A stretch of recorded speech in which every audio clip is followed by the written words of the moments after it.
পুচু পাঠিয়ে দিলে তাহলে পুচু পাঠিয়ে দিলে ঘুড়ি উড়াচ্ছে দেখেছো? দেখো সব কষ্ট দেখো, ফিগার দেখো, ফিগার তাকায় থেকে তাকাও তাকাও।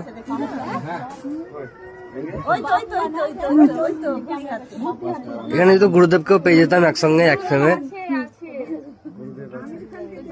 এক ফ্রেমে গুরুদেবকে পেয়ে গেলেও ভালো লাগতো। আমার কাছে আছে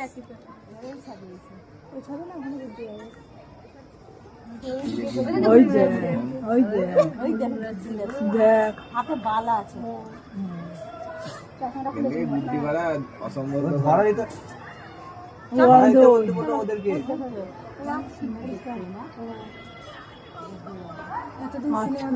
সামনে দেখতে পেলাম ছবিটা তুলি দেখতে পেলাম। মুলাকাত করবি?